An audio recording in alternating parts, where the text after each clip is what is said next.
Welcome to Stories from the Shadows, haunted tales from the golden age of ghost stories and supernatural fiction. I'm Mardell, reading Brood of the Witch Queen by Sax Rohmer.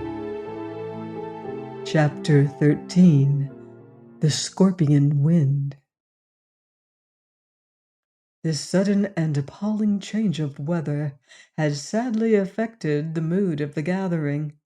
That part of the carnival planned to take place in the garden was perforce abandoned, together with the firework display. A half-hearted attempt was made at dancing, but the howling of the wind and the omnipresent dust perpetually reminded the pleasure-seekers that Kamsin raged without, raged with a violence unparalleled in the experience of the oldest residents. This was a full-fledged sandstorm. A terror of the Sahara descended upon Cairo. But there were few departures, although many of the visitors who had long distances to go, especially those from Mena House, discussed the advisability of leaving before this unique storm should have grown even worse. The general tendency, though, was markedly gregarious. Safety seemed to be within the crowd amid the gaiety, where music and laughter were, rather than in the sand-swept streets. "Guess we've outstayed our welcome," confided an American lady to Sime. "Egypt wants to drive us all home now." "Possibly," he replied with a smile. "The season has run very late this year, and so this sort of thing is more or less to be expected." The orchestra struck up a lively one-step, and a few of the more enthusiastic dancers accepted the invitation, but the bulk of the company thronged around the edge of the floor, acting as spectators. Karen and Sime wedged away through the heterogeneous crowd to the American bar. "I prescribe a tango," said Sime. A tango, explained Sime, is a new kind of cocktail, sacred to this buffet. Try it. It will either kill you or cure you." Karen smiled rather wanly. "I must confess that I need bucking up a bit," he said. "That confounded sand seems to have got me by the throat." Sime briskly gave his orders to the bar attendant. "You know," pursued Cairn, "I cannot get out of my head the idea that there was someone wearing a crocodile mask in the garden a while ago." "Look here," growled Sime, studying the operations of the cocktail manufacturer. "Suppose there were. What about it?" "Well, it's odd that nobody else saw him." "I suppose it hasn't occurred to you that the fellow might have removed his mask?" Cairn shook his head slowly. "I don't think so," he declared. "I haven't seen him anywhere in the hotel." "Seen him?"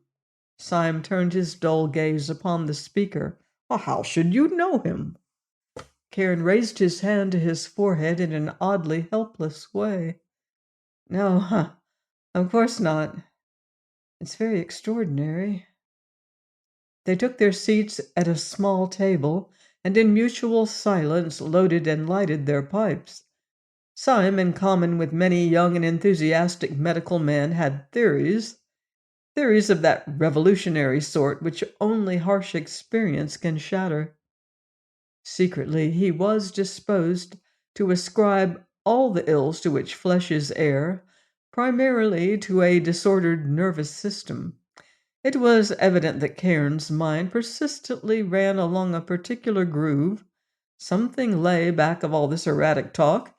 He had clearly invested the mask of Set with a curious individuality. "I gather that you had a stiff bout of it in London," Sime said suddenly. Cairn nodded. "Beastly stiff. There's a lot of sound reason in your nervous theory, Sime. It was touch and go with me for days, I am told, yet Pathologically, I was a hale man. That would seem to show how nerves can kill. Just a series of shocks, horrors, one piled upon another, did as much for me as influenza, pneumonia, and 2 or 3 other ailments all together could have done. Sime shook his head wisely. This was in accordance with his ideas. You know Anthony Ferrara? Continued Cairn. Well, he has done this for me. His damnable practices are worse than any disease, Sime. The man is a pestilence. Although the law cannot touch him, although no jury can convict him, he is a murderer. He controls forces. Symes was watching him intently. It will give you some idea, Sime, of the pitch to which things had come when I tell you that my father drove to Ferrara's rooms one night with a loaded revolver in his pocket. Sime hesitated. For protection? No. Karen leant forward across the table. To shoot him, Sime. Shoot him on sight as one shoots a mad dog. Are you serious? As God is my witness, if Anthony Ferrara had been in his rooms that night, my father would have killed him. Oh, it would have been a shocking scandal. It would have been a martyrdom. The man who removes Anthony Ferrara from the earth will be doing mankind a service worthy of the highest reward. He is unfit to live. Sometimes I cannot believe that he does live. I expect to wake up and find that he was a figure of a particularly evil dream. This incident, the call at his rooms, occurred just before your illness? The thing which he had attempted that night was the last straw, Sime. It broke me down. From the time that he left Oxford, Anthony Ferrara has pursued a deliberate course of crime so cunning, so unusual, and based upon such amazing and unholy knowledge that no breath of suspicion has touched him. Sime, you remember a girl I told you about at Oxford one evening, a girl who came to visit him? Sime nodded slowly. Well, he killed her. Oh, there's no doubt about it. I saw her body in the hospital. How had he killed her then? How? Only he and the God who permits him to exist can answer that, Sime. He killed her without coming anywhere near her, and he killed his adoptive father, Sir Michael Ferrara, by the same unholy means. Sime watched him, but offered no comment. It was hushed up, of course. There's no existing law which could be used against him. Existing law? They are ruled out, Sime, the laws that could have reached him. But he would have been burnt at the stake in the Middle Ages. I see. Sime drummed his fingers upon the table. You had those ideas about him at Oxford, and does Dr. Cairn seriously believe the same? He does, and so would you. You could not doubt it, Sime, not for a moment, if you had seen what we have seen. His eyes blazed into a sudden fury, suggestive of his old robust self. He tried night after night, by means of the same accursed sorcery, which everyone thought buried in the ruins of Thebes, to kill me. He projected things. Suggested these things to your mind? Something like that I saw, or thought I saw, and smelt. I seem to smell them now. Beetles. Mummy beetles, you know, from the skull of a mummy. My rooms were thick with them. It brought me very near to Bedlam, Sime. Oh, it was not merely imaginary. My father and I caught him red-handed. He glanced across at the other. You read of the death of Lord Lashmore? It was just after you came out." "Yes, heart." It was his heart, yes, but Ferrara was responsible.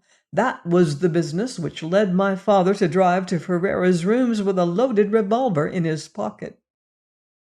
The wind was shaking the windows and whistling about the building with demoniacal fury, as if seeking admission.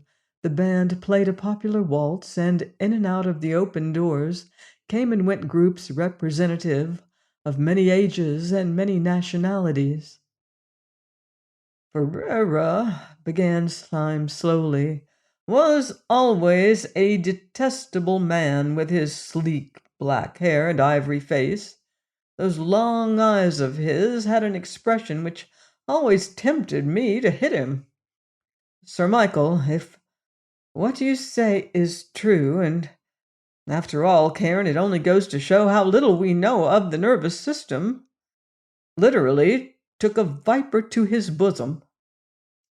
He did. Anthony Ferrara was his adopted son, of course. God knows to what evil brood he really belongs. Both were silent for a while, then. Gracious heavens! Cairn started to his feet so wildly as to almost upset the table. "Look, Sime, look!" he cried. Sime was not the only man in the bar to hear and to heed his words. Sime, looking in the direction indicated by Cairn's extended finger, received a vague impression that a grotesque, long-headed figure had appeared momentarily in the doorway opening upon the room where the dancers were. Then it was gone again, if it had ever been there, and he was supporting Cairn, who swayed dizzily and had become ghastly pale. Sime imagined that the heated air had grown suddenly even more heated. Curious eyes were turned upon his companion, who now sank back into his chair, muttering, "The mask, the mask." "I think I saw the chap who seems to worry you so much," said Sime soothingly. "I'll wait here. I will tell the waiter to bring you a dose of brandy, and whatever you do, don't get excited." He made for the door, pausing and giving an order to a waiter on his way, and pushed into the crowd outside. It was long past midnight, and the gaiety which had been resumed seemed of a forced and feverish sort. Some of the visitors were leaving, and a breath of hot wind swept in from the open doors. A pretty girl wearing a yashmak, who, with two similarly attired companions, was making her way to the entrance, attracted his attention. She seemed to be on the point of swooning. He recognized the trio for the same that had pelted Cairn and himself with confetti earlier in the evening. "The sudden heat has affected your friend," he said, stepping up to them. "My name is Dr. Sime. May I offer you my assistance?" The offer was accepted, and with the three he passed out onto the terrace, where the dust grated beneath the tread, and helped the fainting girl into an abaya. The night was thunderously black, the heat almost insufferable, and the tall palms in front of the hotel bowed before the might of the scorching wind. As the vehicle drove off, Sime stood for a moment looking after it. His face was very grave, for there was a look in the bright eyes of the girl in the yashmak which professionally he did not like. Turning up the steps, he learnt from the manager that several visitors had succumbed to the heat. There was something furtive in the manner of his informant's glance, and Sime looked at him significantly. "Khamsin brings clouds of septic dust with it," he said. "Let us hope that these attacks are due to nothing more than the unexpected rise in the temperature." An air of uneasiness prevailed now throughout the hotel. The wind had considerably abated, and crowds were leaving, pouring from the steps into the deserted street, a dreamlike company. Colonel Royland took Sime aside as the latter was making his way back to the buffet. The colonel, whose regiment was stationed at the citadel, had known Sime almost from childhood. "You know, boy," he said, "I should never have allowed Eileen, his daughter, to remain in Cairo if I had foreseen this change in the weather. This infernal wind coming right through the native town is loaded with infection." "Has it affected her, then?" asked Sime anxiously. "She nearly fainted in the ballroom," replied the colonel. "Her mother took her home half an hour ago. I looked for you everywhere, but couldn't find you." "Quite a number have succumbed," said Sime. "Eileen seemed to be slightly hysterical," continued the colonel. "She persisted that someone wearing a crocodile mask had been standing beside her at the moment that she was taken ill." Sime started. Perhaps Cairn's story was not a matter of imagination, after all. "Oh, there is someone here dressed like that, I believe," he replied with an affected carelessness. "He seems to have frightened several people. Any idea who he is?" "My dear chap," cried the colonel, "I have been searching the place for him, but I have never once set eyes upon him. I was about to ask if you knew anything about it." Sime returned to the table where Cairn was sitting. The latter seemed to have recovered somewhat, but he looked far from well. Sime stared at him critically. "I should turn in," he said, "if I were you. Camden is playing the deuce with people. I only hope it does not justify its name and blow for 50 days." "Have you seen the man in the mask?" asked Cairn. "No," replied Sime, "but he's here all right. Others have seen him." Cairn stood up rather unsteadily, and with Sime made his way through the moving crowd to the stairs. The band was still playing, but the cloud of gloom which had settled upon the place refused to be dissipated. "Good night, Cairn," said Sime. "See you in the morning." Robert Cairn, with aching head and a growing sensation of nausea, paused on the landing, looking down into the court below. He could not disguise from himself that he felt ill. Not nervously ill, as in London, but physically sick. This superheated air was difficult to breathe. It seemed to rise in waves from below. Then, from a weary glancing at the figures beneath him, his attitude changed to one of tense watching. A man, wearing the crocodile mask of Set, stood by a huge urn containing a palm, looking up to the landing. Cairn's weakness left him, and in its place came an indescribable anger, a longing to drive his fist into that grinning mask. He turned and ran lightly down the stairs, conscious of a sudden glow of energy. Reaching the floor, he saw the mask making across the hall in the direction of the outer door. As rapidly as possible, for he could not run without attracting undesirable attention, Cairn followed. The figure of Set passed out onto the terrace.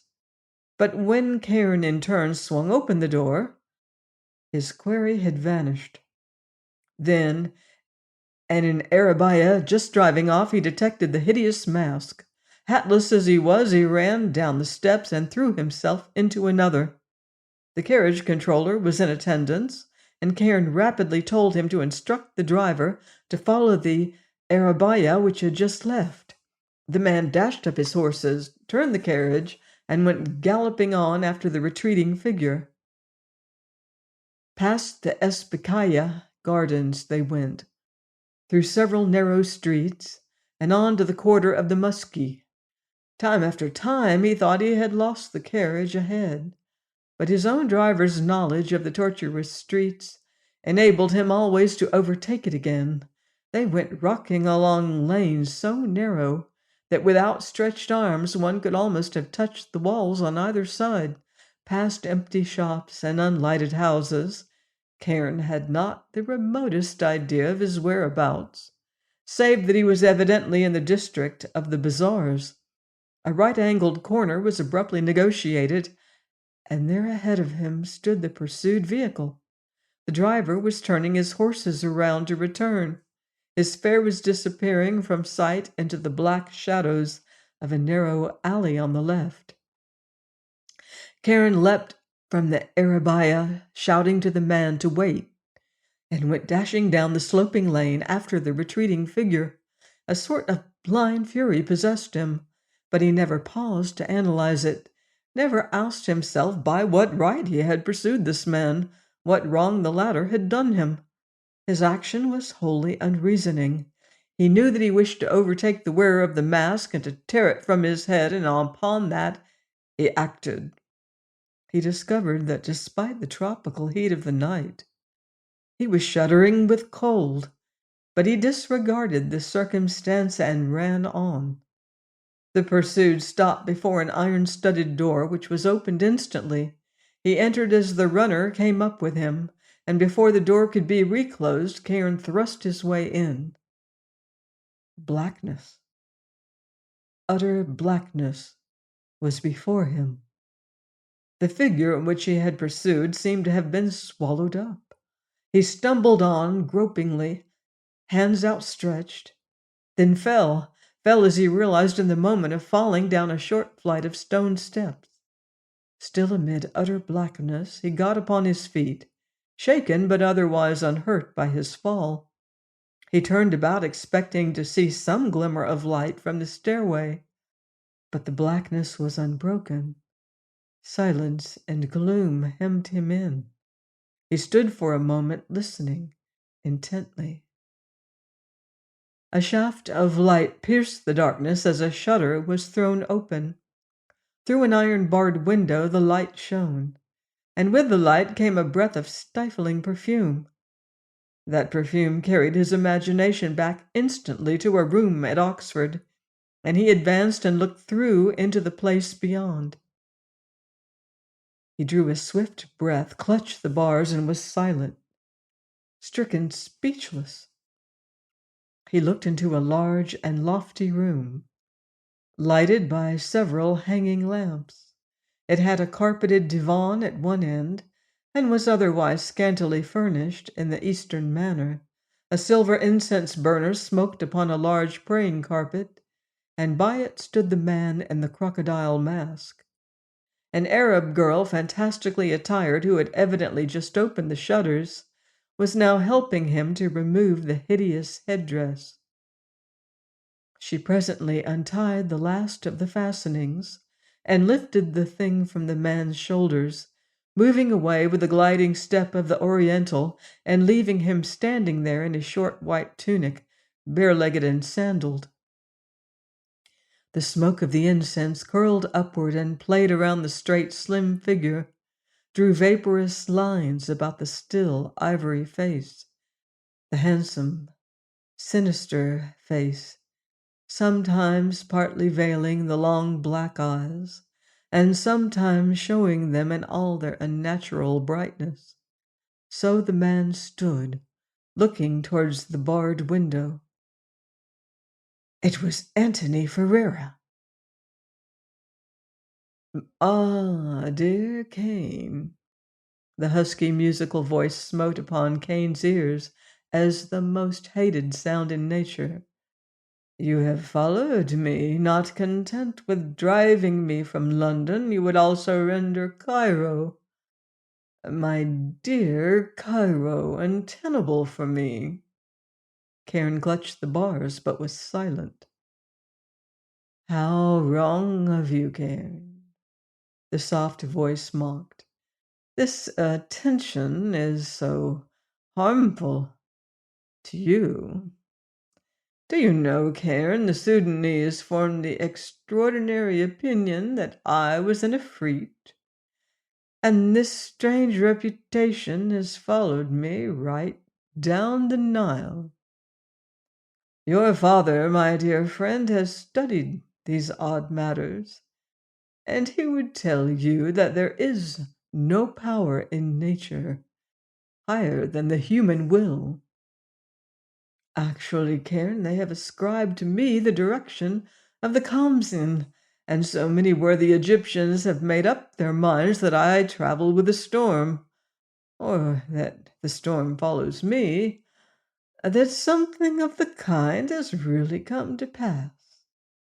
Or is it merely coincidence, Cairn? Who can say? Motionless, immobile, save for a slow smile, Anthony Ferrara stood, and Cairn kept his eyes upon the evil face, and with trembling hands clutched the bars. "It is certainly odd, is it not?" resumed the taunting voice, "that Khamsin, so violent too, should thus descend upon the Cairene season. I only arrived from the Fayoum this evening, Cairn, and do you know, they have the pestilence there. I trust the hot wind does not carry it to Cairo. There are so many distinguished European and American visitors here. It would be 1,000 pities." Cairn released his grip of the bars, raised his clenched fists above his head, and in a voice and with a maniacal fury that were neither his own, cursed the man who stood there mocking him. Then he reeled, fell, and remembered no more. "All right, old man, you'll do quite nicely now." It was Sime speaking. Cairn struggled upright and found himself in bed. Sime was seated beside him. "Don't talk," said Sime. "You're in hospital. I'll do the talking. You listen. I saw you bolt out of Shepherd's last night. Shut up. I followed but lost you. We got up a search party, and with the aid of the man who had driven you, ran you to earth in a dirty alley behind the mosque of El Azhar. 4 kindly mendicants who reside upon the steps of the establishment had been awakened by your blundering in among them. They were holding you, yes. You were raving pretty badly. You're a lucky man, Cairn. You were inoculated before you left home." Cairn nodded weakly. "Saved you. Be all right in a couple of days. That damned Khamsin has brought a whiff of the plague from somewhere." "Curiously enough, over 50% of the cases spotted so far are people who were at the carnival." "Some of them, Cairn. But we won't discuss that now. I was afraid of it last night. That's why I kept my eye on you. My boy, you were delirious when you bolted out of the hotel." "Was I?" said Cairn wearily, and lay back on the pillow. "Perhaps I was." Join me next time on Stories from the Shadows for more weird and wonderful adventure in Brood of the Witch Queen by Sax Rohmer. Until then, I wouldn't blame you if you leave the lights on.